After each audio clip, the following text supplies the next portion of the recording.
And it's the big one because Carthage at this point in time, just by sheer luck, coughs up one of the greatest military geniuses in all of history, this guy, Hannibal Barca. He was actually the son of the Carthaginian general who fought Rome for Sicily. Hamilcar was his father. But Hannibal is this just genius, just absolute military genius.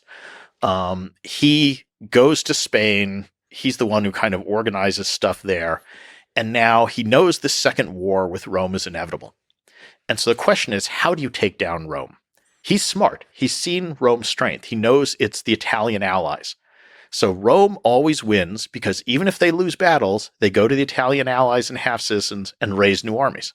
So how do you beat them? He can never raise that many troops himself. And Hannibal, I think correctly, figures out the one way to maybe defeat Rome is to cut them away from their allies. Well, how do you do this? Hannibal's plan is, I'm not going to wait and fight the Romans in Spain or North Africa. I'm going to invade Italy. So I'm going to strike at the heart of this growing Roman Empire. And my hope is that if I can win a couple big battles against Rome in Italy, the Italians will want their freedom back. And they'll rebel from Rome and maybe even join me. Because most people who have been conquered want their freedom back. So this is a reasonable plan. So Hannibal famously crosses the Alps with elephants, dramatic stuff. Nobody expects him to do this. Nobody thinks you can do this.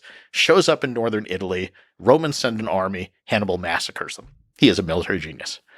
Rome takes a year, raises a second army. We know this story. Sends it against Hannibal. Hannibal wipes him out.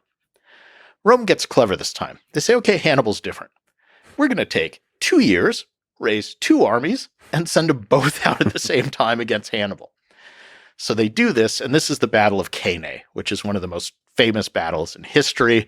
Hannibal is facing this army of 80,000 Romans about, and he comes up with a strategy called double envelopment. I mean, we can go into it later if you want, but it's this famous strategy where he basically kind of sucks the Romans in, surrounds them on all sides, and in one afternoon at the Battle of Cannae, Hannibal kills about 60,000 Romans.